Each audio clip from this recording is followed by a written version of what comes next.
हिने मला बोलवलंय, हिच्यामुळे मी इथे आलीये. नमस्कार दोस्तों, मैं हूं शिवराज और आप सुन रहे हैं हॉरर पॉडकास्ट मेरे यानी शिवराज के साथ।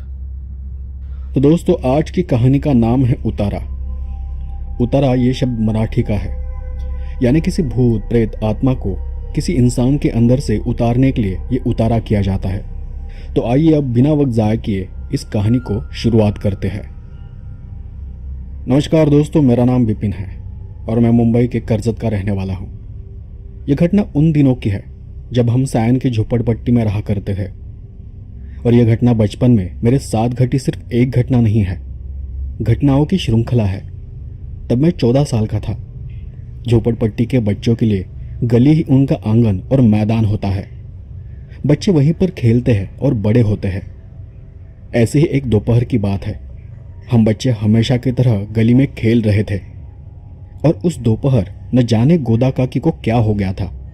वो गुस्से में ही कहीं बाहर से घर आई थी और आते ही उसने न सिर्फ हम सभी बच्चों को डांटा बल्कि एक बच्चे को तो मारा भी, और उस बात से गली में झगड़ा शुरू हो गया। लोग उसे भला बुरा कहने लगे, पर कुछ लोग ऐसे भी थे जो उसे समझा रहे थे, उसकी तरफ से बोल रहे थे। उनमें से एक थी मेरी माँ। मेरी माँ हमेशा गोदा काकी के साथ होती थी। अब यह घटना एक आम घटना लगती जरूर है, लेकिन यह घटना आगे होने वाली डरावनी घटनाओं की शुरुआत थी। अगर आपका बचपन ऐसे ही किसी एरिया में गुजरा होगा तो आपने इस बात को जरूर नोटिस किया होगा कि हमारे बचपन में हमारे अड़ोस पड़ोस में कोई ना कोई ऐसा होता है जो हमें बहुत लाड प्यार करता है, हमारा ध्यान रखता है, और इसलिए हम भी उनके घर के आसपास खेलते हैं। ये गोदा काकी भी मेरे पड़ोस में रहा करती थी। गोदावरी नाम था उनका, लेकिन गली की सभी औरतें उन्हें गोदा कह के पुकारती थी और बच्चे गोदा काकी।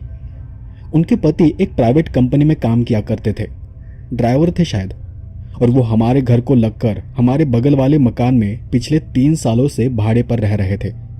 दोनों पति पत्नी का स्वभाव अच्छा था, कभी कोई झगड़ा नहीं, कोई लड़ाई नहीं। लेकिन उस दिन गोदा काकी को क्या हुआ था पता नहीं। गोदा काकी को वैसे बच्चों से बहुत लगाव था, सबसे ज्यादा मुझसे, क्योंकि मैं उनके पड़ोस में ही रहता था। कोई भी काम होता तो सबसे पहले वो मुझे पुकारती। इसका एक दूसरा कारण भी था कि उसे अपना कोई बच्चा नहीं था। अब ऐसे ही कुछ दिन गुजर गए। हम सब ने महसूस किया था कि गोदा काकी का स्वभाव एकदम से बदल गया है। वो कभी हमसे प्यार से बात करती तो कभी अचानक गुस्सा हो जाती थी, कभी अपने घर की चौखट में बैठकर बस हमें घूरती रहती। आस पड़ोस के लोगों ने धीरे धीरे उससे बात करना ही बंद कर दिया और अगले 10-15 दिन गली का वातावरण एकदम खराब रहा। उसका पति एक समझदार और शांत इंसान था। वो सुबह 7 बजे काम पर निकल जाता तो रात के 11 बजे के बाद ही घर लौटता था। लेकिन एक रात अचानक हमें उनके घर से कुछ मारपीट की आवाजें आने लगी। गोदा काकी जोर जोर से कुछ चिल्ला रही थी। हिने मला बोलवलंय, हिच्यामुळे मी इथे आलीये. वो कुछ ऐसा बोल रही थी कि इसने मुझे बुलाया है, इसके कारण मैं यहाँ आई हूँ। और देर रात पूरी गली जाग गई, भीड़ जमा हो गई। उस वक्त उसका अवतार देखने लायक नहीं था। चेहरा काला पड़ा था, चेहरे पर खरोच के निशान थे। आंखों की पुतलियां बात करते करते अचानक ऊपर चढ़ती थी, और जैसे बिजली का झटका लगने पर इंसान झटके से नीचे गिरता है, ठीक वैसे ही बात करते करते वो नीचे गिर पड़ती। लोग समझ गए थे कि ये कोई भूत प्रेत का चक्कर है। हम सभी बच्चे छुप छुप कर वो देख रहे थे, लेकिन उसी वक्त एक बच्चे को चक्कर आ गया, इतना बेकार कि वो लकवा मारने लगा। और वो अकेला ऐसा बच्चा था जो उसका मजाक उड़ा रहा था। गोदा काकी की हरकतें बहुत ही ज्यादा खौफनाक थी। वो उसे देख हंसने लगी। फिर सब घर वालों ने अपने अपने बच्चों को घर के अंदर बंद कर दिया। उस रात गोदा का पति और गली के कुछ लोग गोदा काकी को कहीं लेकर चले गए थे। मेरी माँ भी उनके साथ थी। घर में मेरे पिताजी, मैं और मेरी बड़ी बहन थी। मैंने पापा से पूछा तो उन्होंने बताया कि गोदा काकी बीमार है, इसलिए उसे अस्पताल लेकर गए हैं। लेकिन दीदी ने देर रात दबी हुई आवाज में मुझे बताया था कि काकी को भूत उतारने ले गए हैं। अब उस वक्त मैं बच्चा था तो भूत वगैरह चीजों को समझता था, डरता भी था, पर पता नहीं था कि ऐसे मामलों में लोगों को कहाँ ले जाया जाता है। सुबह 5 बजे के करीब माँ वापस घर आ गई। वो थकी हुई लग रही थी। आते ही मुझसे लिपट कर सो गई। फिर 9 बजे मेरी नींद खुली तो देखा कि गोदा काकी के पति मेरी माँ से कुछ बातें कर रहे थे। पिछले 2 हफ्ते से देख रहा हूं, गोदा कुछ अजीब व्यवहार करने लगी थी। पहले तो उसने खाना बनाना ही बंद कर दिया। न खुद कुछ खाती थी और न मेरे लिए कुछ बनाती थी। पहले 2-3 दिन मुझे लगा कि उसकी तबीयत खराब होगी। फिर मैंने महसूस किया कि उसने तो भगवान की पूजा करना ही छोड़ दिया है। जब भी कोई बात करो तो बस मुझे घूरती थी। घर में धूप अगरबत्ती जलाओ तो गुस्से से लाल हो जाती। एक रोज तो उसने गुस्से में एक बर्तन मुझे फेंक कर मारा था। जब भी देखो तब मंदिर की तरफ पीट करके बैठ जाती। बीच रात उठकर घू घू की आवाज करने लगती। मैं आपको ये सब बताने ही वाला था, पर लगा कि सब कुछ ठीक हो जाएगा।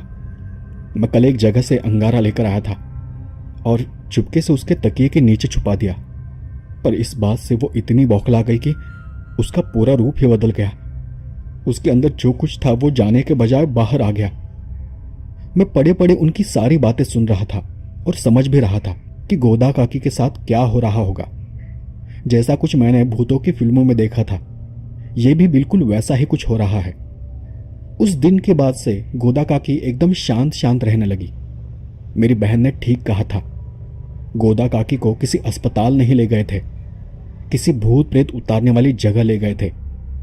वहां से आने के बाद से गोदा काकी एकदम बदल गई। वो घर के बाहर भी नहीं आती थी, बस खिड़की में बैठी रहती, हमें घूरती रहती और किसी पागल इंसान की तरह अपनी गर्दन को बार बार झटकती। धीरे धीरे हम बच्चों में भी उसके बारे में बातें होने लगी। वो इतनी भयानक दिखाई देती थी कि सभी बच्चे उससे डरने लगे थे। उसके बाल हमेशा खुले रहते, माथे पर सिंदूर कुमकुम कुछ नहीं होता था। कभी सूखी पथरीली आंखों से एक टक हमें घूरती तो कभी एकदम से अपनी आंखों को ऊपर खींच लेती, दाएं बाएं घुमाती, एकदम से अपनी गर्दन झटकना शुरू करती। बच्चों ने तो अपनी खेलने की जगह ही बदल दी थी, पर फिर भी वहां से आते जाते उसकी वो खौफनाक आंखें दिखाई पड़ती थी। ऐसे ही एक रोज हमारे गली के बनिए की दुकान में माँ के लिए एक फोन आया और उसे बताया कि गोदा काकी का पति किसी काम की वजह से बाहर फंस गया है, उसे आने में सुबह हो जाएगी। और फिर घर आकर माँ ने मुझे कहा कि हमें गोदा काकी का ख्याल रखना होगा। माँ ने खुद उसे जाकर खाना वगैरह खिलाया और रात होने पर मुझे कहा, चलो मेरे साथ, आज हम गोदा काकी के घर पर सोने वाले हैं। ऐसा कहते हुए उसने एक पुड़िया मेरे जेब में रख दी। इसे अपनी जेब में रखना, यहां वहां फेंक मत देना। मैंने माँ को वहां सोने से मना किया, कई बहाने बनाए, उसे बहुत समझाया, पर माँ तो मुझे ही ले जाना चाहती थी। मेरी बड़ी बहन के एग्जाम चल रहे थे और मैं अकेला बलि का बकरा बन गया। उन दिनों हम बच्चे गोदा काकी के भूत के बारे में रोज बातें करते थे और वही सभी बातें एक एक कर मेरे दिमाग में आ रही थी। माँ नहीं मानी तो फिर मैंने उसे कहा, जब सब बिस्तर वगैरह लगाकर हो जाए तब तुम मुझे आवाज दे देना, मैं आ जाऊंगा। कुछ 10-15 मिनट बाद माँ ने मुझे आवाज दी। मैं उस घर के पास जाने से भी डर रहा था। मेरी हिम्मत ही नहीं हुई और मैं चुपचाप अपने ही घर में सोने का नाटक करने लगा। पर माँ भी कहाँ सुनने वाली थी। गुस्से में आकर वो मुझे खींच कर ले गई। घर में कदम रखते ही मैंने देखा कि गोदा काकी तो सो रही थी। सर से लेकर पांव तक उसने चादर ओढ़ रखी थी। वो देख मेरा डर थोड़ा कम हो गया और मैं भी अपने बिस्तर में लपक कर चादर ओढ़कर सो गया। कुछ ही देर में दरवाजे की आवाज हुई। माँ, ये तुम हो ना? चादर ओढ़े रहने के कारण मैं देख नहीं पा रहा था। उस वक्त मुझे हर आवाज फिल्मों की तरह डरावनी लग रही थी। हाँ, मैं ही हूं, सो जा, सुबह जगाती हूं। हाँ हाँ, और जागते ही सबसे पहले मुझे जगाना, अकेले घर मत चले जाना। तू तो 9 बजे से पहले उठता नहीं है। अब माँ को क्या कहता कि मेरी हालत खराब है। मैंने उसे बस इतना कहा, नहीं, वो कल से रोज सुबह हम दोस्त जॉगिंग के लिए जाने वाले हैं, तो मुझे 5 बजे उठा देना। मेरी बात पर माँ हंसने लगी। वो जानती थी कि मैं डरा हुआ हूं। उसने मेरे सिर को सहलाया और फिर वो भी मेरे बगल में सो गई। धीरे धीरे सब आवाजें शांत होती गई, बस सांसों की आवाजें आ रही थी और ऊपर पंखे की घर घर की आवाज। पता नहीं कितनी देर बाद मैं सो गया। अब सो तो रहा था पर मैं कच्ची नींद में था। उसका कारण था मेरा डर, जो कहीं ना कहीं अब भी मेरे दिमाग में था। नींद में ही एक हाथ मेरे शरीर पर पड़ा। मुझे अपनी मां से लिपट कर सोने की आदत थी, तो शरीर पर हाथ पड़ते ही मैं उससे लिपट कर सो गया। पता नहीं मैं तब क्या सपना देख रहा था, पर मुझे ऐसा महसूस हुआ कि कोई पालतू जानवर मुझे चाट रहा है, मेरे चेहरे को चाट रहा है। जब मुझे चेहरे पर गीलापन, चिकनापन महसूस हुआ, एक अजीब डर का एहसास हुआ। मैंने भग से आंखें खोली। मेरे चेहरे के बिल्कुल पास गोदा काकी का वो भयानक डरावना चेहरा था। वो अपनी बड़ी बड़ी आंखों से घूरते हुए अपनी जीभ से मेरे चेहरे को चाट रही थी। और सच कहूं तो उसकी जीभ उस वक्त बहुत ही ज्यादा बड़ी थी, बहुत ज्यादा लंबी थी, और उस पल एक डरावनी मुस्कान उसके चेहरे पर थी। मैंने पाया कि मैं अपनी मां के बजाय उससे लिपट कर सो रहा हूं। वो देख मैं एकदम से चिल्ला उठा, पीछे सरका और चादर से अपने आप को ढक लिया। मां भी मेरी आवाज सुनकर जाग गई और मुझे पूछने लगी, क्या हुआ, चिल्ला क्यों रहा है तू? मैंने अपने पीछे इशारा किया, पर पीछे देखा तो वहां कुछ भी नहीं था। मैंने भी देखा, मेरे पीछे गोदा काकी नहीं थी। वो फिर से अपनी जगह पर सोई हुई थी, ठीक वैसे ही जैसे मैंने उसे पहले देखा था, पूरी चादर ओढ़े हुए, किसी मुर्दे की तरह। पर इस बार उसकी चादर हिल रही थी, जैसे वो अंदर ही अंदर मुझ पर हंस रही हो। फिर मैं वहां रुका ही नहीं। बीच रात टॉयलेट का बहाना कर मैं अपने घर चला गया और वापस ही नहीं आया। पर यह तो एक घटना थी, इससे भी ज्यादा भयानक घटना मेरे साथ होने वाली थी, जिसका मुझे पता ही नहीं था। मेरे लिए वो रात किसी तरह बीत गई थी और फिर दिन गुजरते चले गए। गोदा का पति हर रोज उसे कहीं ले जाता था। मैंने सुना था कि उसका कहीं इलाज चल रहा था। धीरे धीरे वो ठीक हो गई, पहले जैसे नॉर्मल से बातें करने लगी, फिर से बच्चों से प्यार करने लगी, उन्हें अपनाने लगी।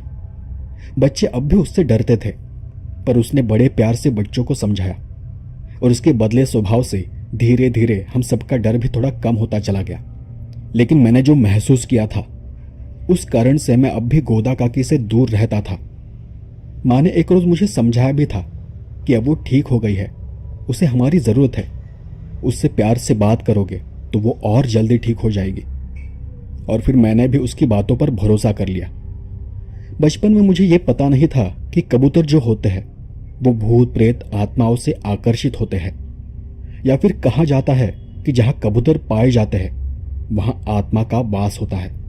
उन दिनों मेरे एक दोस्त को कबूतर पालने का शौक चढ़ा था और एक एक कर उसने 12 से 15 कबूतर कहीं से खरीद लाए थे।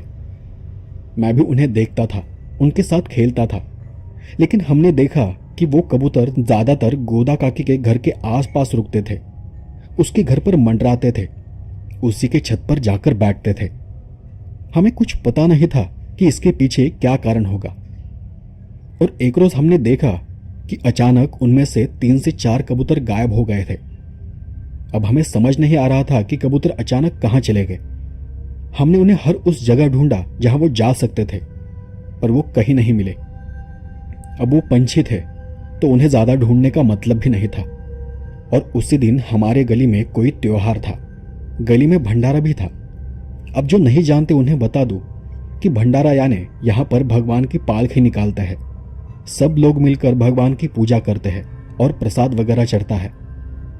उस शाम मैं अपने घर में तैयार हो रहा था और तब मां ने मुझे कहा था कि गोदा काकी के घर जा और उसे बोल कि जल्दी से तैयार हो जाए, पालकी निकलने वाली है। पर मैं था कि मैं अपनी ही धुन में था। मां के हटकने पर मैं जल्दी से तैयार होकर पड़ोस में चला गया। देखा तो दरवाजा बंद था, उसे धकेला तो आराम से खुल गया। त्योहार के कारण सब अपने अपने काम में थे। बाहर गली में एक बड़ा सा लाउडस्पीकर बज रहा था, हर कोई यहां वहां भाग रहा था। मैं जब घर के अंदर गया तो गोदा काकी तैयार होकर पहले से ही बैठी हुई थी, हरे रंग की चमकीली साड़ी पहने हुए। मैं उनके पीछे था। इसलिए मुझे उनका चेहरा नजर नहीं आ रहा था, लेकिन उन्होंने पूजा घर यानी मंदिर की ओर अपनी पीठ की हुई थी। और एकदम से मुझे याद आ गया कि एक रोज उसके पति ने कहा था कि वो मंदिर की तरफ पीठ करके बैठ जाती है। वो बात याद आते ही मैं उससे कुछ कदम दूर ही रुक गया। मैंने दूर से ही उन्हें आवाज दी, काकी, वो माँ ने आपको जल्दी बुलाया है, पालकी के लिए जाना है। गोदा काकी ने बिना मेरी तरफ देखे अपना हाथ हवा में उठाकर मुझे रुकने का इशारा किया। अब मैं घर के बीचों बीच खड़ा था। दरवाजा मुझसे 10 से 12 कदम दूर था और मैंने उनका हाथ देखा। हाथ में खून लगा था। अब न चाहते हुए भी मेरे मन में डर जाग गया। मुझे वहां से कुछ चबाने की आवाज आ रही थी। मैं धीरे धीरे पीछे हटने लगा। मेरा ध्यान उनकी ओर था और एकदम से उन्होंने अपनी गर्दन घुमाकर मेरी तरफ देखा। तुझे बोला ना रुकने के लिए, तो तू पीछे क्यों जा रहा है? मैं उस भयानक आवाज को सुन एकदम से रुक गया। 1 इंच भी नहीं हिला। लगा जैसे शरीर मेरा जम गया हो। उसका वो डरावना चेहरा मेरे सामने था। घू घू की आवाज उस कमरे में गूंज रही थी। खून से सना हुआ चेहरा। आसपास सब तरफ कबूतरों के पंख बिखरे पड़े थे और वो उन्हीं को चटक चटक कर चबा रही थी। उन्हें कच्चा ही खा रही थी। उसकी आंखें ऊपर चढ़ी हुई थी और चेहरा झटकते हुए मुझे देख उसके चेहरे पर एक अजीब डरावनी मुस्कान फैलती चली गई। उसने अपने हाथ में पकड़े हड्डी का टुकड़ा चबाया और उसी बैठी हालत में सरकते हुए रेंगते हुए वो मेरे पास आने लगी, एक अजीब हंसी हंसते हुए। मेरे तो रोंगटे खड़े हो गए, सांसें तेज हो गई, हाथ पैर खड़े खड़े थरथराने लगे। वो मेरे एकदम पास आ गई। उसके ठंडे गीले खून से सने हाथ का स्पर्श मुझे पैरों पर हुआ। फिर से एक बार मेरे पूरे शरीर में सिहरन सी दौड़ गई। मैं मां को पुकारना तो चाहता था, पर वो इतने करीब थी कि चिल्लाने से डर रहा था। माँ, माँ, माँ माँ की बस एक माँ। धीमी बारीक आवाज मुंह से निकल रही थी। दरवाजे का एक पल्ला खुला था, लेकिन कोई अंदर नहीं आ रहा था। लगा कि कोई तो अंदर देख ले, कोई तो अंदर आ जाए। इतने सारे लोग हैं बाहर, पर किसी का इस तरफ ध्यान नहीं था। उसने दूसरे हाथ से पीछे से मेरी गर्दन को पकड़ लिया। उसके नाखून चुभ रहे थे। शायद वो जानबूझकर उन्हें चुभा रही थी, मुझे खरोच रही थी। मैं गोदा काकी को कुछ बोलना चाह रहा था, पर थरथराने के सिवाय कुछ नहीं बोल पा रहा था। उसने धीरे से अपना कान मेरी छाती पर लगाया और मेरी तेज धड़कनों को सुनते हुए वो अपने ही चेहरे पर लगे खून को चाटने लगी। उस रात जो मैंने देखा था, उसकी जीभ ठीक उसी तरह थी, हद से ज्यादा लंबी। और तभी मेरी बहन ने खिड़की के अंदर झांक कर देखा। काकी, मां ने आपको जल्दी। उसने सिर्फ इतना ही कहा और वो रुक गई। खिड़की मेरे पीछे थी, पर जैसे ही काकी ने मेरे पीछे देखा, शायद मेरी बहन समझ गई थी कि मैं मुसीबत में हूं। वो जोर जोर से चिल्लाने लगी, लोगों को पुकारने लगी। उसी के साथ खिड़की और दरवाजा दोनों धड़ाम से बंद हो गए। उस वक्त काकी ने एक बेहद ही अजीब आवाज की। मैं वो आवाज सुनकर बेहोश होकर वहीं गिर पड़ा। जब मुझे होश आया तो मैं अपनी मां की गोद में था। जागते ही मैं जोर जोर से थरथराने लगा और रोते हुए मां से लिपट गया। पर सब कुछ यहां खत्म नहीं हुआ था। मैंने देखा कि घर में और भी कई लोग खड़े थे। अड़ोस पड़ोस के 4-5 लोग थे शायद, और वो सभी गोदा काकी के पास खड़े थे। काकी को रसोई की चौखट से बांध रखा था। एक आदमी था काले कपड़ों में, और उसी के पास गोदा काकी का पति बैठा हुआ था। फिर सबसे आखिर में मैंने देखा कि उसी घर के कोने में एक परछाई खड़ी थी, एकदम काली, बेहद काली। उसकी सिर्फ सफेद आंखें चमक रही थी। उसके शरीर पर हरे रंग की साड़ी थी, हरे रंग की चूड़ियां थी, नाखून लंबे और जीभ किसी जानवर की तरह लंबी थी। और उस पल वो भी मुझे ही देख रही थी। मेरे होश में आते ही मेरी मां ने मुझे कहा, देखो तुम घबराना मत, तुम बस कुछ देर हमारा साथ दो, सब कुछ ठीक हो जाएगा। मैं हूं ना तुम्हारे साथ, मैं तुम्हें कुछ नहीं होने दूंगी। मैंने रोते हुए उसे कहा, नहीं, मुझे घर ले चलो मां, मुझे यहां नहीं रुकना है, वो मुझे मार डालेगी माँ। माँ बार बार मुझे समझाती रही और मैं हर बार उसे वहां रुकने से मना करता रहा। फिर एक आखिरी बार उसने कहा, हम तुझे यहां से नहीं ले जा सकते जब तक कि वो यहां से चली नहीं जाती। मुझे उसकी बात समझ नहीं आई। फिर वो काले कपड़े पहने बाबा मेरे पास आ गए, जिनके चेहरे पर बड़ी हुई दाढ़ी थी, उम्र 45 से 50 के करीब। उन्होंने मेरे पास बैठते हुए कहा, देखो बेटा, तुम्हें हम जाने देंगे, बस मेरे एक सवाल का जवाब दो। क्या वो तुम्हें दिखाई दे रही है? मैंने बिना कोई शब्द बोले बस गर्दन को हाँ में हिलाया। उन्होंने अगला सवाल किया, कहाँ है वो? मैंने अपनी नजर उस कोने में घुमाई और वो समझ गए कि मैं किस तरफ इशारा कर रहा हूं। उन्होंने उसी धीमी आवाज में फिर कहा, मैं भी जानता हूं कि वो कहाँ है, किस कोने में है, और ये सिर्फ हम तीनों देख सकते हैं, तुम, मैं और वो बंधी हुई औरत। तुम्हें बचाने गया तो वो उसे मार देगी, उसे बचाने गया तो वो तुझे मार देगी, इसलिए दोनों को साथ रखना पड़ेगा। हमें थोड़ा वक्त दो। उनकी बात सुनकर मैं चुपचाप वहीं पड़ा रहा। उन्होंने गोदा काकी को एक काले कपड़े पर बैठाया, उसके चारों ओर एक घेरा बनाया और अपने पास की लाल छड़ी जैसी लकड़ी को निकालकर उसके सामने रखा। गोदा काकी ने एक नजर लकड़ी को देख फिर से बाबा की ओर देखा। बाबा ने लकड़ी को नीचे जमीन पर पटकते हुए पूछा, बता तो कौन है और क्या करने आई है यहां? वो बस घू घू की आवाज निकालती रही और एक एक कर सबको घूरते हुए मुस्कुरा रही थी। उसने जब मेरी तरफ देखा तो डर के मारे मैंने अपनी नजर हटा ली। उसके बाल भीगे हुए थे, बालों में खून लगा था और चेहरा इतना बदल गया था कि वो कहीं से गोदा काकी नजर ही नहीं आ रही थी। बाबा ने फिर एक बार छड़ी को जमीन पर पटका। छड़ी की आवाज होते ही उसने झटके से अपने दोनों हाथ बाबा की ओर बढ़ाए, पर वो उनके गले तक नहीं पहुंचे।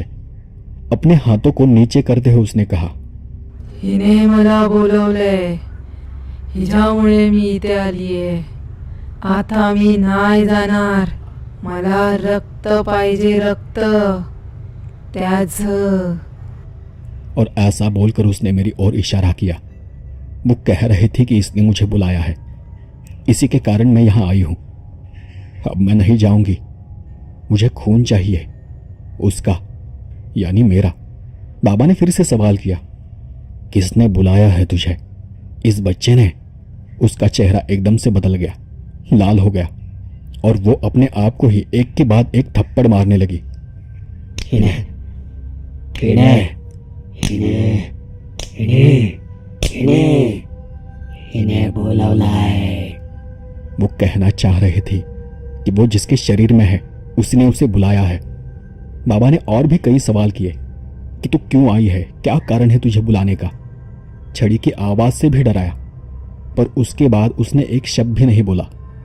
उल्टा बाबा के हर सवाल पर वो अपने आप को ही तकलीफ दे रही थी, यानी गोदा काकी को। आखिरकार उन्होंने सवाल करना ही बंद कर दिया।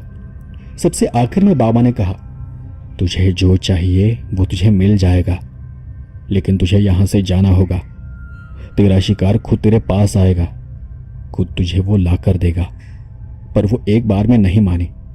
काफी देर शांत रहने के बाद उसने कहा, इंतजार करूंगी, बस इस अमावस तक। जितना इंतजार कराओगे उससे ज्यादा भयानक मौत दूंगी तुम्हें। बाबा जानते थे कि अमावस आने में बस 2 दिन बाकी थे और उन 2 दिनों में सब कुछ ढूंढना और करना था। बाबा ने छड़ी पटक कर उसे वचन दिया और उसी के साथ गोदा काकी बेजान होकर वहीं घेरे में गिर पड़ी। उसका पति उसे उठाने के लिए आगे बढ़ा और उसे उठाकर बगल में एक बिस्तर पर रख दिया। वो रात मेरे लिए सबसे भयानक रात थी। गोदा काकी को सुबह कभी होश आया, लेकिन वो उल्टियां ही किए जा रही थी। मैं अपने घर में सहम कर बैठा हुआ था। उस दिन मेरी माँ ने एक पल के लिए भी मुझे दूर नहीं किया था। गली में पूरा सन्नाटा था, कोई किसी से बात नहीं कर रहा था, कोई खेल नहीं रहा था, सब अपने अपने घरों में थे। उसी दिन दोपहर पापा ने दरवाजे में आकर माँ को कुछ इशारा किया। माँ ने मेरे सिर पर हाथ फेरते हुए मुझे कहा, हमें बस एक आखिरी बार गोदा काकी के घर जाना होगा, तुझे मुझ पर विश्वास है ना? सब ठीक हो जाएगा। वो सुनकर मेरी आंखों में आंसू आ गए। मेरा शरीर फिर से कांपने लगा। पर मेरी माँ ने मुझे 10 से 15 मिनट तक वैसे ही पकड़ कर रखा और वो मुझे सहलाती रही। वो मुझे समझाती रही कि मुझे जाना ही होगा और यही मेरे लिए अच्छा होगा। मैं जान चुका था कि वहां जाने के सिवाय और कोई रास्ता ही नहीं था। माँ मुझे उठाकर गोदा काकी के घर ले गई। शाम होते होते वो बाबा फिर गोदा काकी के घर आ गए। इस बार उन्होंने सामान्य कपड़े पहन रखे थे, किसी आम इंसान की तरह। वो आकर गोदा काकी के पास बैठ गए। गोदा काकी बिस्तर में बेजान पड़ी थी। उसने भरी हुई आंखों से एक नजर मुझे देखा और उसकी आंखों से आंसू बहने लगे। शायद उसे भी मेरे साथ रात जो कुछ हुआ था उसका दुख था, पश्चाताप हो रहा था। अंदर ही अंदर वो अपने आप को कोस रही थी। बाबा ने मुझे और मेरी माँ को बैठने का इशारा किया और फिर काकी से पूछा, तुम कहाँ गई थी? वो तुम्हारे पीछे कैसे आ गई? तुमने क्या किया था? सब बताओ मुझे। गोदा काकी ने मुझसे अपनी नजर हटा ली, आंखें बंद की और एक बारीक आवाज में बोलना शुरू किया। उसने एक जगह का नाम लिया जो मैं यहां नहीं बता सकता, पर काकी ने जो बताया वो ऐसा कुछ था। एक रोज मैं उस पहाड़ी जैसी जगह पर भगवान के दर्शन करने चली गई थी। बच्चे के लिए मन्नत मांगने गई थी। वही नीचे उतरते वक्त एक औरत मुझे मिली। नहीं जानती कि वो कौन थी।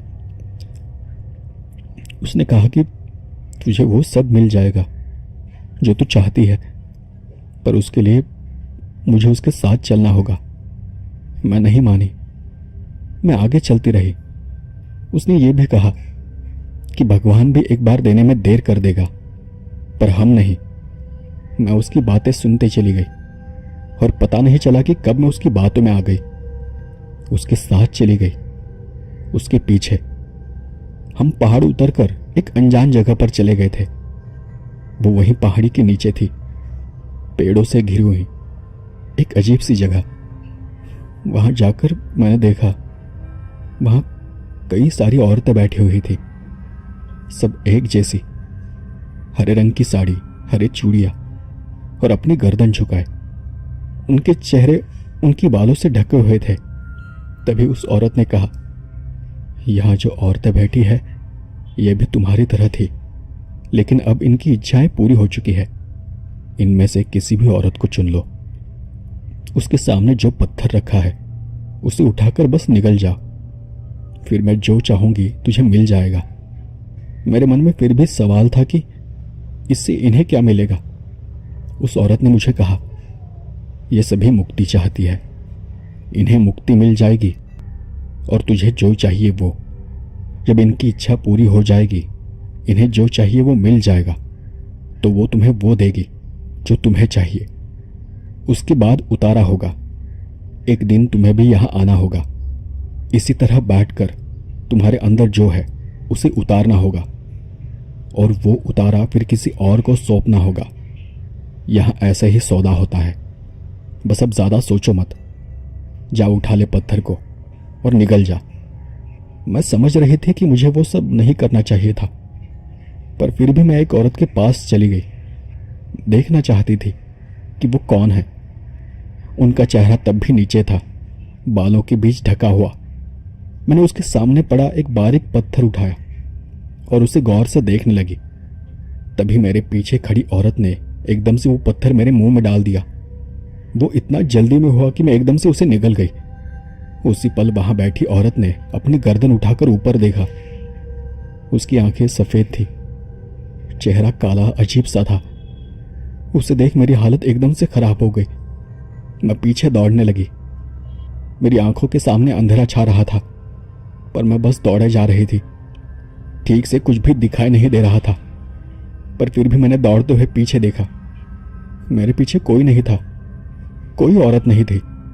सभी औरतें एकदम से गायब हो चुकी थी। डर के मारे भागते हुए मैं वहां से बाहर आ गई और सीधे घर चली गई।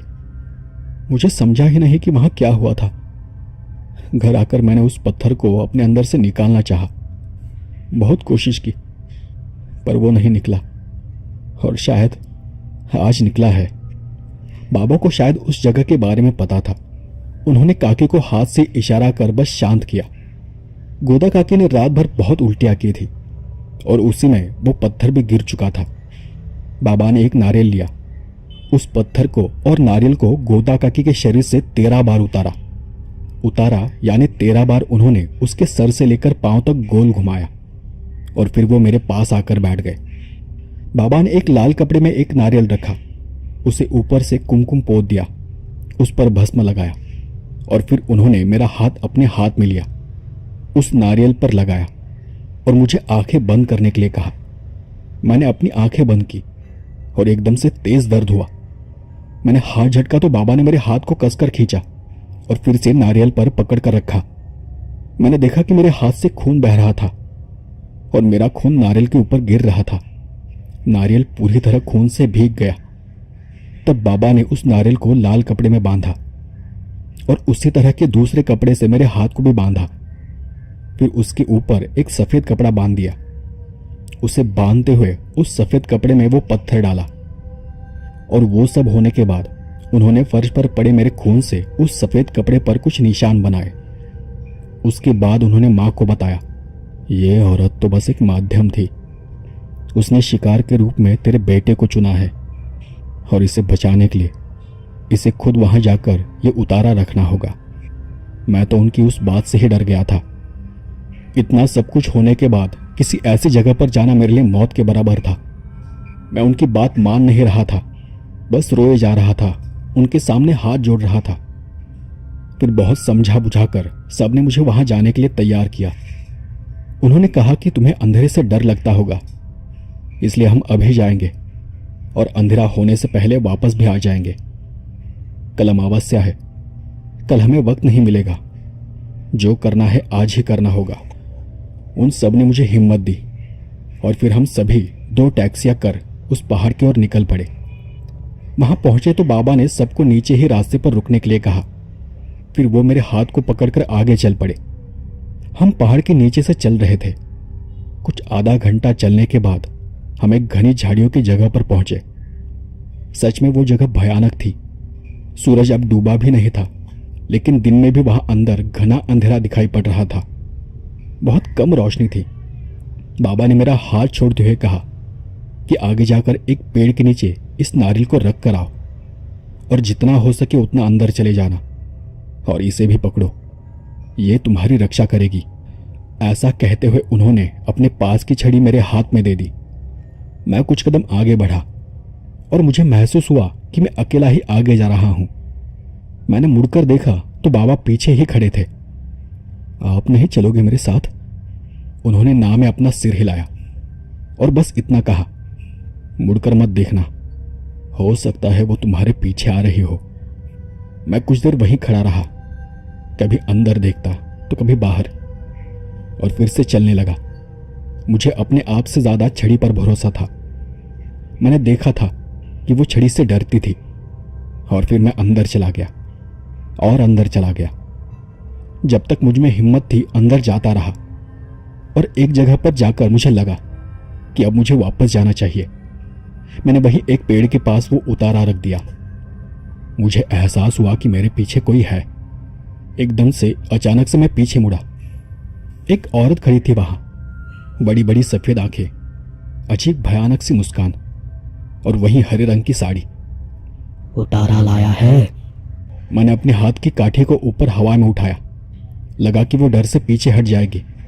उसने अजीब आवाज में मुझे कहा, इसका यहां कोई काम नहीं, जा, छोड़ दिया तुझे, सौदा पूरा हुआ, पर फिर कभी यहां आने की हिम्मत नहीं करना, सीधे यहां से बाहर चले जा, मुड़कर पीछे मत देखना। उस पल मैंने महसूस किया कि वहां कोई है जो पेड़ों के पीछे छुप छुप कर मुझे देख रहा है। उनकी बस सफेद डरावनी आंखें दिखाई दे रही थी मुझे। फिर मैंने देखा कि वो एक नहीं, 2 नहीं, बल्कि हर पेड़ के पीछे वो आंखें थी। मैंने अपनी नजर झुका ली और बिना ऊपर दाएं बाएं देखे वापस जाने लगा। कुछ देर बाद मैं वहां से बाहर निकला। बाबा ने मेरा हाथ पकड़ा और बस सीधे चलते रहने को कहा। मैंने चलते चलते ही बाबा से कहा, वो छड़ी से नहीं डरी। जानता हूं, नहीं डरेंगी। वो बहुत सारी थी, उनकी ताकत भी ज्यादा थी। पर अगर मैं तुम्हें छड़ी नहीं देता तो शायद तुम अंदर भी नहीं जाते। ये तुम्हारे लिए थी, उनके लिए नहीं। पर उन्होंने उतारा स्वीकार किया है। अब तुम्हें कुछ नहीं होगा। हम वहां से वापस घर जाने निकले। मेरी माँ, मेरे पिताजी और पड़ोस के कुछ लोग भी थे। सभी मेरी हिम्मत की दाद दे रहे थे और रास्ते भर मेरे ही बातें में बातें कर रहे थे। फिर जब हम घर पहुंचे तो देखा कि गोदा काकी और उनका पति उसी दिन घर को छोड़कर जा रहे थे। काका गाड़ी में, टेम्पो में घर का सामान भर रहे थे। पड़ोस के लोग उन्हें मदद कर रहे थे और गोदा काकी चादर लिपटे एक कोने में बैठी हुई थी। माँ पिताजी उनसे मिलने चले गए, उन्हें समझाने लगे, पर उसने कुछ भी नहीं कहा। काका ने बस इतना कहा कि वो कुछ दिनों के लिए गांव रहने वाले हैं, सब कुछ ठीक हो जाएगा तो वो वापस आ जाएंगे। इतना सब होने के बाद भी कोई नहीं चाहता था कि वो उस घर को छोड़कर चले जाए। सब सामान भरने के बाद सबसे आखिर में गोदा काकी अपने पति के सहारे से चलते हुए गाड़ी में जाकर बैठ गई। उससे तो चला भी नहीं जा रहा था। उस एक दिन में उसका मांस सूखकर हड्डियों से चिपक गया था, चेहरे पर गड्ढे बन गए थे। गोदा काकी ने एक आखिरी बार नजर उठाकर मुझे देखा और फिर से चादर से अपने चेहरे को ढक लिया। उसे देख मुझे अब डर नहीं लग रहा था, बल्कि दया आ रही थी। भरी आंखों से उसने सबको अलविदा किया और वो दोनों वहां से चले गए। कुछ दिनों बाद गली में एक खबर हवा की तरह फैल गई। यहां से जाने के बाद अगले दिन गोदा काकी का देहांत हो गया था। लोगों को बहुत दुख हुआ इस बात से, मुझे भी।